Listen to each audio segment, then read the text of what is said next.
근데 페이스북은 소셜 네트워크로 이제 시작한 거고 광고라는 수익화 수단을 찾기 전까지는 좀 힘들었었어요. 근데 이제 광고라는 놀라운 수익화 모델을 만들었고 그걸로 이제 쭉 올라갔죠. 하지만 하나로 크게 성공한 회사는 그거를 벗어나기가 되게 힘들어져요. 뭐 식당이라 그래도 뭐 여러 새로 요리를 만들고 싶어도 짜장면이 너무 잘 팔린다. 그냥 짜장면만 만들 수밖에 없는 거고 전문점.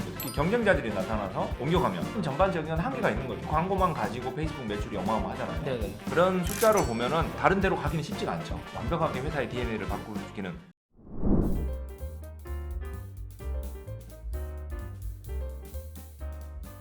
30년 개발자 박종천님의 주식을 위한 기업 분석을 계속 진행을 하고 있는데, 지난번에 테슬라 분석을 해주셨을 때 그게 AI데이가 한 달 전 이 정도였었는데 정확하게 예측을 해주셨어요. 테슬라는 로봇 왜 만드냐, 테슬라는 공장 파는 회사다, 이렇게 말씀해 주셔갖고 그때 영상이 나갔었는데 AI데이가 딱 까지고 나니까 오, 이거 박종천님이 말씀하신 그대로 벌어졌구나. 어떻게 예측해 주신 겁니까? 결국 이제 로봇을 만드는 이유가 있을 거잖아요. 네네. 그리고 이제 로봇을 단순히 만드는 것뿐만 아니라 그 만드는 과정도 있을 거고. 네. 그래서 어떻게 테슬라가 지금까지 이제 집중했던 것, 가지고 있던 역량들을 보면 앞으로 뭐를 만들고 싶어 할 거고, 그걸 왜 만들고 싶어 할 거고, 뭐 이런 식으로 이제 생각을 하면서 보면 결국 이제 테슬라 봇은 이제 공장을 위해서, 그리고 더 크게는 다른 모든 이제 산업. 요즘 이제 단어가 로보타이제이션이라는 단어도 나오잖아요. 로봇을 가지고 이제 세상이 변할 것이다.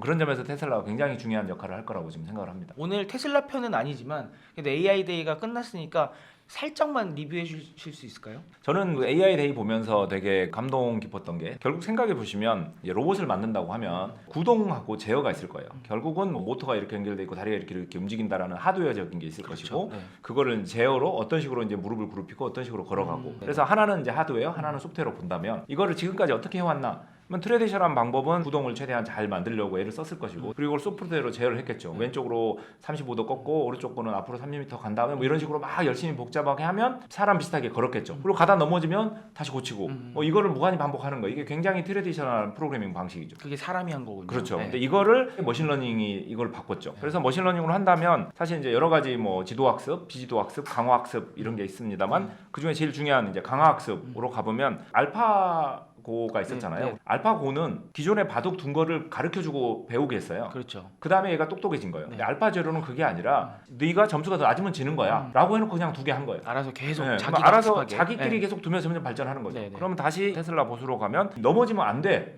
라고만 하고 너는 왼쪽 발 오른쪽 방을 이렇게 제어할 수 있어만 가르쳐주면 자기가 알아서 움직여 보다가 네. 넘어지면 네. 아 이렇게 하면 안 되는구나, 계속 걸어가면 걸어간다. 혼자서 강화학습을 통해서 사실 걸어갈 수 있는 거죠. 그래서 기본의 로봇들은 뭐 하드웨어 만드는데 뭐 1년 걸렸다, 그 다음에 뭐 이게 걸어가는 소프트웨어 만드는데 3년 걸렸다. 그러면 테슬라 봇은 불과 뭐 한 3개월 만에 하드웨어를 만들고 또 불과 3개월 만에 강화학습을 통해서 혼자서 이걸 학습하는 거죠. 그래서 이미 발전 속도가 10배가 빠르다면 사실 앞으로 주어진 시간을 보면 기존 업체들보다 훨씬 더 빠르게 갈 수가 있는 거죠. 여기서 근데 한 발 더 들어갔다면 테슬라는 자동차의 자율주행을 할 때도 네. 시뮬레이션을 통해서 자동차가 주행을 하는 게 아니라 네.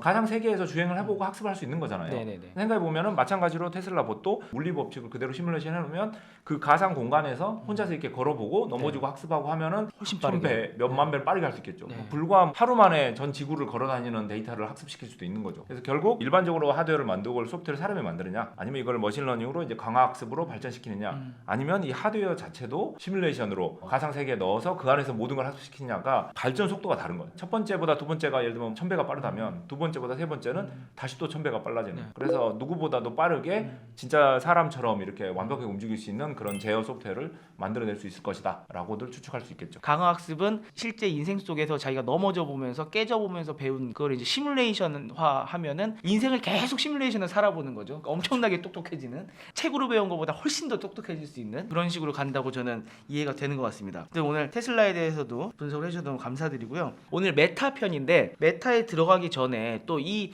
영상을 보시는 분들은 그래도 투자에 조금이라도 관심 있으신 분들이 보실 거잖아요. 기업 분석을 위해서. 근데 제 주위에도 보면 요새 이 장이 너무 안 좋으니까 그냥 다 빼는 게 맞냐? 경기 안 좋아진다고 하는데 그냥 다 팔고 그냥 보고 있을까? 막 이런 분들이 많거든요. 어떻게 생각하십니까? 안 그래도 제가 최근에 이제 우연찮게 모임에서 어떤 지인분이 저한테 그 질문을 하시더라고요. 어쩌다 보니 올 초에 네. 왕창 들어갔는데 네. 지금 바닥이다. 네. 어떻게 하면 좋겠느냐. 그래서 저는 이제 항상 원론적으로 좀 접근을 하거든요. 그래서 이제 제가 드렸던 원론적인 답변은 뭐 어쨌든 선택은 몇 가지가 있다. 첫 번째는 지금 다 팔아버리고 그냥 잊어버리는 거예요. 아, 잊어버리는 거예요. 그냥 네. 이제 없어진 일인 거죠. 그냥 네. 손해를 보고. 다 지금 적금 알아보시더라고요 요새. 두 번째는 지금 그냥 다 팔고 어쨌든 손해를 좀 메꿔야 되니까 이제 네. 기다렸다가 이제 바닥이 되면 다시 네. 하는 거죠. 그러면은 되게 좋을 수도 있겠죠. 매력적이어 보이는. 네. 아니면 세 번째는 네. 그냥 잊고 사는 거예요. 이게 있을 텐데 존버. 사실 그쵸. 저희가 인생을 살면서 성공하는 일보다 실패하는 일이 훨씬 많거든요. 근데 실패하는 게 왜 중요하냐면 저희가 실패해서 배워야 돼요. 그래야 다음번에 성공할 수 있는 거거든요. 그래서 저희가 실패해서 아무것도 배우지 않으면 그거는 시간 낭비인 거예요. 그래서 만약에 지금 이번에 투자를 해서 뭔가 이렇게 손해를 많이 봤다면 네. 여기서 학습을 해야 되는 거지. 강화 학습. 그렇죠. 학습을 해야 되는 거지. 그냥 몽땅 팔고 잊어버린다. 그러면 다음번에 들어오면 또 똑같은 일이 벌어져요. 그래서 이왕 이렇게 된 거 여기서 최대한 학습을 해서 다음에 미래를 준비해야 되기 때문에 다 팔고 잊어버린 거는 저는 아니라고 보고요. 그러면 두 번째는 그러면 지금 다 팔고 네. 바닥에 사면 네. 그래도 좀 더 낫지 않냐. 제일 좋아 보입니다. 네, 근데 그 상투인지도 모르고 샀잖아요. 그럼 네. 바닥은 찾을 수 있겠어요? 못 찾습니다. 본인은 상투를 볼 능력도 없고 네. 바닥을 볼 능력도 없다. 그래서 사실 지금 팔고 나중에 산다 이거는 불가능해요. 왜냐하면 못 맞춰요. 한 번 못 맞췄는데 두 번도 못 맞추죠. 네.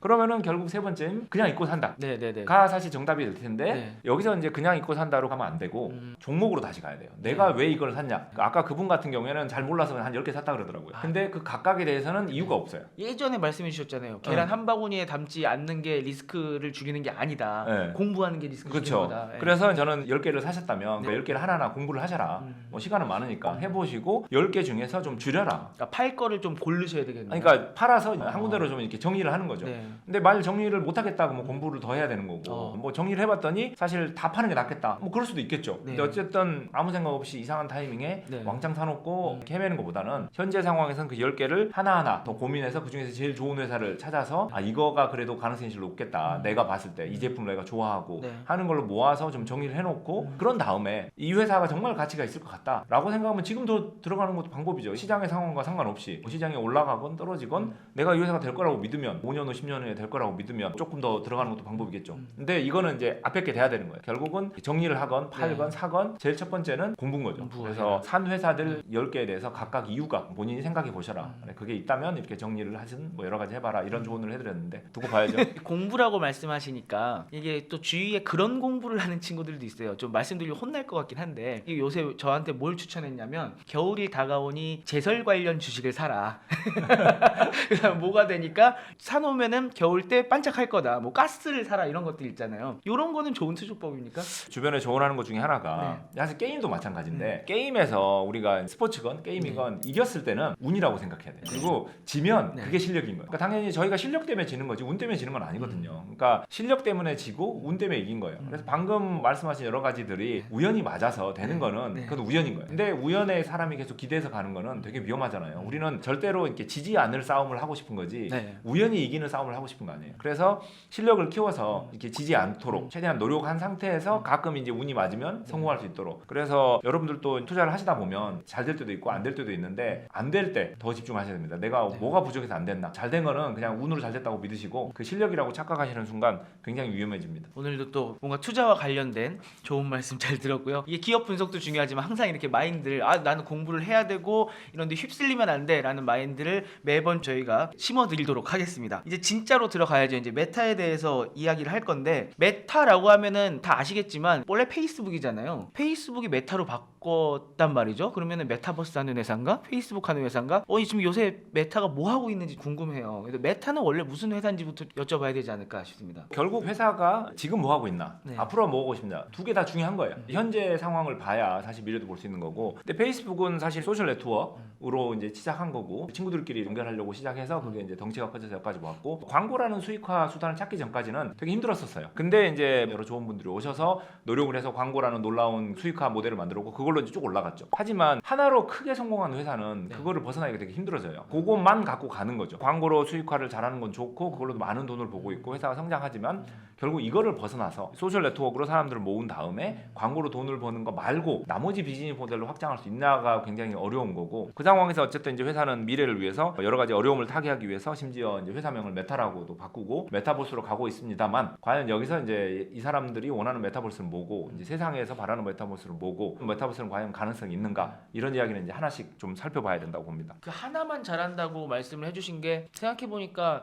예전에 카카오도 그랬지만 페이스북도 광고 수익이 이렇게 올라오기 전에는 뭐 게임도 붙여보려고 하고 이런저런 시도를 했었던 것 같은데 결국은 광고밖에 안 남은 것 같아요. 그렇죠. 그러니까 도리어 다른 여러 가지들이 돈이 좀 된다고 하고 미래 가능성이 있다 그래도 어쨌든 이렇게 상장한 회사고 사실 주가 관리를 해야 되고 그러다 네. 보면 매출을 신경 써야 되고 네. 그러면 당연히 쉽게 제일 자신 있게 돈 버는 거에만 집중할 수밖에 없는 거죠. 뭐 식당이라 그래도 뭐 여러 새로 요리를 만들고 싶어도 네. 뭐 짜장면이 너무 잘 팔린다. 네. 그게 짜장면만 만들 수밖에 그렇죠. 없는 거고. 전문점. 그러면은 이렇게 쭉 가다가 어느 한순간 사람들이 짜장면 안 먹으면 순식간에 망해버리는 거예요. 아니면 옆에 짜장면 집에 새로운 게 생기면 망하는 거예요. 그래서 사실 굉장히 메타도 큰 회사지만 네. 요즘 계속 어려움을 겪고 있는 이유는 딱 한 가지만 너무 열심히 하는. 근데 어쨌든 여기서 한 가지 열심히 하는 걸 좀 더 깊이 보면 네. 메타는 광고 회사고 광고를 위해서 좋은 지면을 가지고 있거든요. 예를 들면 내비게이션 소프트웨어다. 와서 이제 목적지 입력하고 바로 이렇게 보는 거잖아요. 네네. 그래서 중간에 광고를 보여줄 타이밍이 별로 없어요. 음. 그 사용자들이 광고를 봐도 반응을 안 해요. 왜냐면 내가 하려는 일을 하려니까. 아니면 뭐 일정 관리 앱이다. 와서 일정을 체크하고 가는 거예요. 근데 이제 페이스북은 놀려고 왔잖아요. 그렇죠. 노는 그러니까 곳이죠. 심심하니까 와서 글들을 보다 보니까 광고 나오면 클릭하는 거예요. 그러니까 굉장히 광고하기 좋은 미디어인 거죠. 처음부터. 그러다 보니까 광고 사업하고 되게 잘 어울렸고 데이터 수집을 굉장히 메타가 어그레시브하게 했어요. 그래서 굉장히 많은 데이터를 수집해서 사용자 데이터와 좋은 지면을 가지고 있고 거기에 이제 뛰어난 머신러닝을 가지고 광고 사업이 아주 잘 되는 거죠. 이렇게 너무 광고 사업이 잘 되다 보니까 심지어 저번에 아마존 이야기 할 때도 이제 지면이 부족하다라는 네. 이야기를 했었는데 마찬가지로 메타도 지면이 부족한 거예요. 그러다 보니까 이제 지면을 계속 확장하고 예전에는 이제 페이스북 오디언스 네트워크라고 불렀다가 지금은 이제 메타 오디언스 네트워크라고 부르는데 네. 외부 지면들을 이제 사는 거예요. 그래서 연결을 시키는 거죠.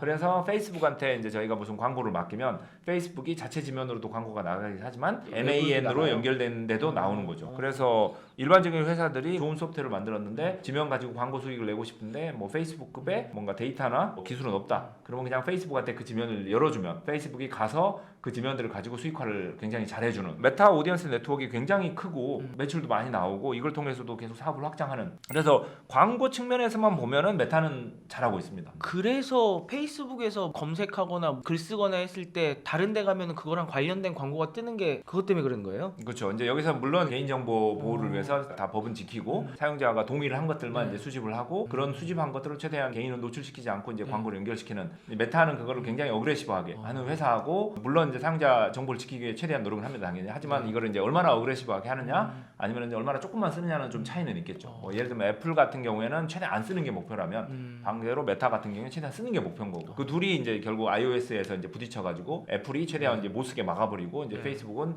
야 그러면은 사실 이제 광고주들은 되게 힘든 거 아니냐. 네. 물론 이제 메타의 매출도 줄어들겠지만 광고주들도 좋은 광고를 내서 성과를 내고 싶은데 애플이 다 끊어버리잖아요. 그러면은 메타 매출도 떨어지고 광고주들도 매출이 떨어지고 사용자들은 사실 안 좋은 광고를 봐야 되고 네. 맞춤형 광고가 안 되는. 근데 이 사이에 이제 적정선은 어딘가 있겠죠. 근데 뭐 애플이 이쪽 극단에 있다면 메타는 반대쪽 극단에 있다고 보시면 되겠습니다. 데이터를 예를 들면은 메타의 프라이버시 팔리시를 보면은 무슨 정보를 수집한다. 그리고 이거를 광고에 어떻게 이용한다가 자세히 나와 있어요. 근데 대부분의 사람들 그걸 읽지 않죠. 읽지 않고 그냥 오케이를 누르는 오케이죠. 거죠. 이런 거를 이제 애플이 싫어하는 거죠. 근데 이제 정확히 페이스북은 우리가 이제 이런 정보를 수집하고 이걸 어떻게 이용한다고 나와 있고 그래서 다른 일반적인 소프트웨어 예를 들면 텔레그램이 요만큼을 수집한다면 페이스북 메신저는 이만큼을 수집하는 거죠. 근데 어쨌든 사용자한테 물어봤어요. 네. 사용자는 오케이를 했고 이제 그걸 수집한 걸 바탕으로 더 맞춤형 광고를 하는 거죠. 근데 이제 텔레그램은 광고를 안 하니까 그냥 필요가 없고 네. 페이스북은 어쨌든 돈을 벌어야 되니까. 여기서 사실 광고하지 마라고 저희가 생각할 수도 있겠지만 그런 무료 서비스가 안 돼요. 카카오톡도 마찬가지잖아요. 저희가 네. 카카오톡에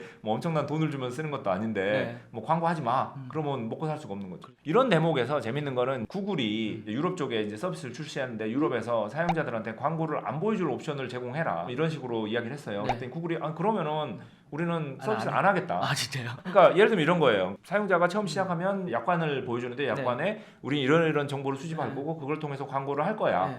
라고 그랬는데 사용자가 싫어. 거부를 하면 네. 구글은 데이터는 수집을 못 하는 거고 네. 그럼 광고 사업을 할 수가 없어요. 그렇죠. 그럼 이 서비스를 제공하는 의미가 없잖아요. 그러면 우린 서비스 제공 안 하겠다는 거죠. 자선 사업이냐 우리가 이제 그렇죠. 유럽 연합에서는 약간 이제 푸시를 하긴 하지만 당연히 구글 입장에서는 무료로 서비스를 제공해 줄 수는 없는 거고 네. 우리는 광고를 통해서 매출을 하니까 그걸 위한 개인정보 수집은 하겠다라는 건데 사용자가 그걸 동의를 안 하면 우리는 서비스를 못 하는 거죠. 근데 생각해 보시면 게임도 뭐 약관 있을 거잖아요. 거기 네. 약관에 노 하면 게임 못 들어가요. 맞아요. 근데 이제 이게 서비스의 핵심 약관이냐 아니면은 그 회사의 수익화를 위한 약관이냐 이게 약간 좀 복잡하긴 한데 어쨌든 그 회사가 수익화를 못하면 이 서비스를 제공할 수 없으니까 그렇죠. 핵심 약관이라고 보는 게 사실 저는 옳다고 봅니다. 수익화를 못하면 결국은 뭐 유료화를 하던가 다른 방법을 찾을 수밖에 없는 건데 또 그렇게 하면은 사용들을 안 하실 테니까 그 핵심 약관이겠군요. 근데 아까 지면 얘기 해주셨는데 예전에는 페이스북 보면서 정말 대단하다고 생각했던 게 인스타그램을 인수하는 걸 보면서 와 페이스북에서 젊은 사람들이 빠져나가고 있으니까 젊은 사람들이 몰리는 서비스를 그냥 사버렸구나. 너무 단순하게 돈 버는 방법이구나라고 생각을 했거든요. 근데 아까 말씀하신 것처럼 그게 또 독이 될 수도 있고 그것도 다 광고로만 돈을 버는 거니까 한계가 있는 회사다라고 볼 수도 있겠네요.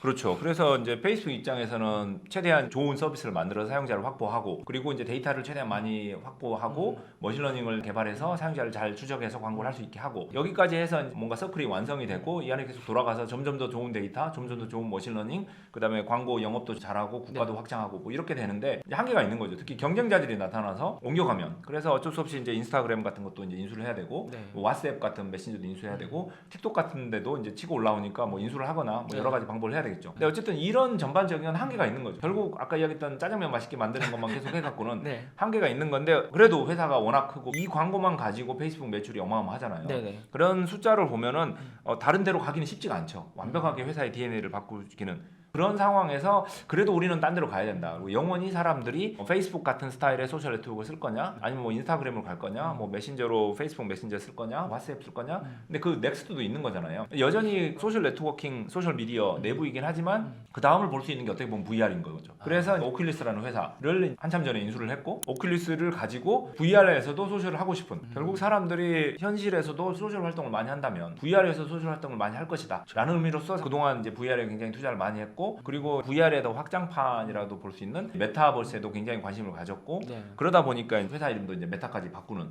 일들도 있었죠. 네. 메타로 이름 바꾸고 그 다음부터는 와 이 회사가 뭐 하는 회사인가 좀 싶기는 한데 이 오큘러스 하드웨어도 계속 신제품 내놓는 것 같기도 하고 그쪽은 어떻게 바라봐야 됩니까? 이 VR 디바이스를 보는 게 생각보다 좀 복잡해요. 그리고 여기서 VR 디바이스 이야기하기 전에 하나만 다른 이야기를 한다면 리베로라고 크립토 커런시 같은 걸 자체적으로 만들려고 그랬었어요. 네. 근데 이제 미국 정부가 해방을 나서 못하기도 했었거든요. 엄청나게 많은 연합체로 만들려고 하다가 미국에서 뭐라고 하니까 여기 빠지고 저기 빠지고 하다가 그렇죠. 나중에 완전히 이 빠진 네. 게 됐었죠. 근데 결국은 오큘리스가 이제 VR, 그다음에 리베로가 디지털 커런시. 결국 이 디지털 세상에서 사람들이 이제 뭐 할지 그리고 거기에 이제 커런시는 어떻게 공급할지 메타버스에 대한 그림을 그리고 있는 거죠. 근데 페이스북이 메타버스에 대한 그림을 완성하고 그걸 하기 위해서 이렇게 모듈을 만드느냐 그렇게 볼 수도 있겠지만 지금은 그냥 다양한 걸 시도를 하는 것 같아요. 그래서 뭐 오큘리스 인수해서 VR 디바이스도 계속 더 좋게 만들어보고 네. 뭐 리베로도 해봤다가 좀 접기도 하고 최근에는 오큘리스 프로를 발표하면서 마이크로소프트랑 협력을 하기도 하고 계속 이렇게 다양한 메타버스 쪽에 이제 시도를 하고 있는데 아직까지는 그렇게 뚜렷한 그림이 보이진 않아요. 그래서 과연 메타 회사가 원하는 메타버스는 무엇인가에 대해서는 아직까지는 큰 그림이 잘 안 보이고 있습니다. 저번에 퀘스트 2였나요? 잘 나왔다고 사람들이 되게 좋아하고 많이 사고 그러면서 메타버스에 대한 기대감도 있었고 그랬는데 오큘러스는 지속적으로 잘 되고 있는 편입니까? 제가 내부에 있진 않아서 그렇게까지 잘 알지는 못합니다만 그래도 계속 이제 들리는 정보들을 다 종합해 보면 사실 이제 오큘리스를 만든 사람은 VR 게이밍 머신을 만들고 싶은 거예요. VR 게이밍 워낙 좋으니까. 그래서 이제 잘 만들고 성장하고 있었고 그거를 이제 페이스북이 샀는데 페이스북은 사고 나서 이제 VR 소셜을 하고 싶은 거예요. VR에서 사람들끼리 페이스북과 비슷한 거를 하고 싶은 거죠. 그러다 보니까 사실 오큘리스의 어떤 방향과 이제 페이스북의 방향이 달라서 약간 충돌이 있었다고 들었고 그 와중에 이제 기존 경영진들은 다 나가고 지금은 이제 조금 더 소셜에 집중하는 쪽으로 가고 있는데 계속 이제 확장은 하고 있죠. 네. 근데 이게 둘 중에 이제 어느 게 옳으냐라고 물어보기는 좀 어렵고 결국은 그냥 단순한 이제 게이밍 기기로서 출발했지만 지금은 이제 VR 소셜로 가고 있고 여기에 이제 회사가 계속 이제 더 투자를 한다는 건데 사실 메타가 메타버스 쪽 관련해서 이게 오큘리스만 하는 건 아니거든요. 오큘리스는 하드웨어인 거고 그 하드웨어를 할 수 있는 게 예를 들면 소셜인 거고 네. 그리고 이제 마이크로소프트도 같이 이제 들어와서 마이크로소프트는 거기서 일하는 것까지 하고 싶다. 그래서 메타도 계속 지금 다양한 시도를 하는 것 같아요. 그 당시에는 이런 결정을 내려서 그쪽 방향으로 갔을 수가 있는 거고 지금은 다시 이런 결정을 내리는 식으로 갈 수 있는데 문제는 이런 이제 시도들이 실패해서 학습을 하듯이 이런 걸 해봤고 거기서 이런 학습을 했다면 좀 더 이제 발전된 모습이 계속 보이면서 계속 새로운 것들이 나와야 되는데 이거 해서 실패하고 다시 다른 거에서 또 실패하고 이것만 계속 반복하면 사실 이제 투자하는 입장에서 보면은 신뢰가 좀 안 될 수도 있는 거죠. 돈만 계속 까먹네. 네, 그래서 과연 저번 실패에서 배운 건 뭐고 새로운 거는 뭘 시도하고 있고 거기서 뭘 배울 거냐 저희가 보기에도 그게 좀 보여야 돼요. 예를 들면 뭐 구글도 스테디아라는 놀라운 게임 스트리밍 서비스를 출시했다가 최근에 접긴 했지만 맞죠. 이 다음 행보를 봐야죠. 왜냐하면 이걸 다 버리고 가면 굉장히 실망스러운 거고 그쵸. 거기를 바탕으로 새로운 거를 좀 도전한다. 네. 그러면은 좀 믿고 갈 수 있는 거죠. 왜냐하면 이런 모든 시도가 모여서 놀라운 게 나올 거니까요. 그래서 메타는 조금 더 관찰해야 되는 상황이라고 봅니다. 실패를 걸음 삼아서 더 발전할 수 있느냐 아니면 그냥 접고 또 다른 걸 해보느냐는 진짜 천지차이긴 하겠군요. 근데요 지금 오큘러스 말씀해주시고 한 것도 결국은 메타버스 쪽에서 돈 버는 건 광고 그 모델밖에 없나요? 진짜 메타는? 이제 아마존이나 마이크로소프트나 애플 이야기를 할 때 네. 항상 이게 한 분야에서 거의 짱 먹고 네. 매출 충분히 나는데도 옆으로 옮겨 가잖아요. 특히 아마존 같은 경우에도 막 커머스 하다가 사스를 하다가 광고까지 그런 점에서 사실 메타도 기회가 있었을 때 네. 계속 이렇게 확장을 해야 되는데 노력은 했겠죠. 하지만 이제 타이밍적으로 광고가 너무 잘 되고 한쪽에서 돈이 너무 많이 들어오니까 사실 확장한 타이밍을 놓칠 수도 있어요. 네. 너무 잘 되는 게 좋은 건 아니거든요. 사실 네. 회사가 좀 어렵고 힘들어야 여러 가지 시도하는데 어쨌든 메타가 가지고 있는 큰 무기 중에 하나가 메타 워크플레이스라는 솔루션이 있어요. 기업용 솔루션인데 네. 기업에서 사람들이 이제 업무를 보면서도 온라인 콜라보레이션 툴이 필요할 거잖아요. 온라인 그쵸, 협업 그쵸. 도구가. 네. 그러면은 뭐 이메일 주고받고 네. 슬랙으로 채팅하고 네. 노션, 뭐 슬랙 네. 여러 가지 툴들이 많아요. 팀즈 뭐 MS 많죠, 네. 많죠. 그거를 이제 사실 마이크로소프트가 요즘 천하통일을 하고 네. 있는데 메타도 그쪽 관련해서 메타 워크플레이스라는 회사를 위한 페이스북 같은 거예요. 그래서 직원들이 거기다 업무 같은 거 다 기록하고 서로 공유하고 되게 잘 만들었고 많은 회사들이 쓰고 있어요. 그래서 생각보다 솔루션이 좀 괜찮다 그리고 놀라운 거는 전 세계에서 제일 소셜을 잘하는 회사는 메타일 거잖아요. 그쵸 그쵸. 그러면은 다른 말로 하면 약간 커넥티비티 사람들을 연결시키는데 가장 역량이 있는 거는 메타일 거예요. 메타다. 그렇다면 사실 온라인 협업에서도 메타는 굉장히 강점이 있는 거예요. 그래서 마이크로소프트가 오피스를 기반으로 이제 팀스까지 오고 거기에서 이제 오피스 365가 되고 네. 최근에 마이크로소프트 365라고 이름까지 줄였죠. 네. 이런 걸로 계속 발전한다면 마찬가지로 메타도 다른 쪽 방향에서 약간 소셜 기반의 워크플레이스 솔루션 마이크로소프트는 이제 트레디셔널 네. 쪽이라면 가능성이 있다고 봐요. 물론 이 와중에 뭐 줌이라든가 뭐 슬랙이라든가 다른 회사도 있지만 네. 얘네들은 크기가 작잖아요. 네, 네. 그래서 한계가 있는 건데 메타 정도의 크기면은 리모트 근무 환경에서 최고의 업무 환경을 누가 제공해 줄 수 있냐? 그러면은 메타가 가능성이 있는 거죠. 그리고 이게 사실 이제 VR 스페이스까지 생각한다 그러면은 뭐 퀘스트가 말이 될 수도 있는 거고 그래서 마이크로소프트랑 협력을 해서 마이크로소프트가 메타가 만들어 놓은 VR 환경에 업무 환경을 조성해 줄 수도 있는 거잖아요. 메타 워크플레이스는 기본적인 소셜 워크플레이스를 제공한다면 네. 마이크로소프트가 그 안에서 워드 프로세서라든가 뭐 스프레드시트 같은 건 제공할 수도 있는 거죠. 네. 약간 결이 달라요. 그러니까 협업 툴인 거지 네. 문서 조구 툴은 아니거든요. 아. 아예 결이 달라서 근데 어쨌든 이 메타 워크플레이스가 굉장히 잘 만들어진 솔루션이고 꽤 성장하고 있는데 이거를 의욕적으로 좀 키우면 코로나 시절에 네. 확 풀 수 있었을 것 같다고 저는 되게 관심을 가졌는데 네. 도리어 이쪽에는 많이 투자를 안 하더라고요. 안 했었어요. 네, 모르죠. 내부에서는 많이 했을 수도 있는데 밖에 보이는 건 별로 없고 네. 도리어 우린 메타버스로 간다라는 걸 보여서 이런 워크플레이스 B2B 사스 쪽으로는 우리가 가지 않고 소셜 미디어 쪽 VR 미디어 메타버스 쪽으로 가면서 그 안에서 광고 사업을 한다. 어떻게 보면 기존 사업을 확장하는 쪽으로 가고 있는 것 같아서 좀 개인적으로 좀 아쉽긴 합니다.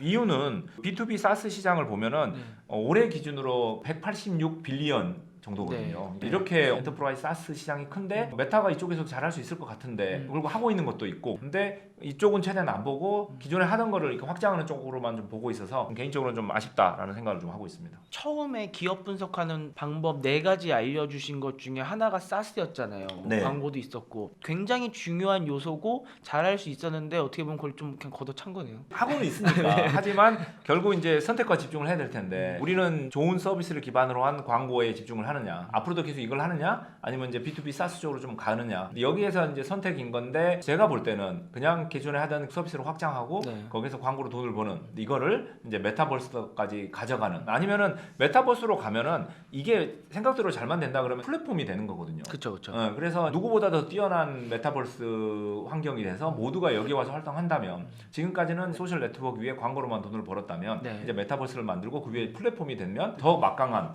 플랫폼 회사가 될 수 있을 것이고 것이고 메타버스에 들어와서 다른 회사들이 활동하려면 네. 또 사스식으로 저희가 솔루션을 공급해야 되는 거잖아요. 그럼 네. 자연스럽게 이제 플랫폼과 사스를 하는 그리고 그 안에서 이제 광고도 할 수 있는 거고 그래서 하나만 하던 거에서 세 개를 하는 회사로 변신할 수도 있겠죠. 근데 문제는 이제 메타버스가 너무나 크고 복잡하고 미래지향적인 거라 메타가 잘할 수 있을지 그리고 얼마나 지나야 이 세상에서 받아들일 수 있을지 이거는 좀 지켜봐야 될 문제인 거죠.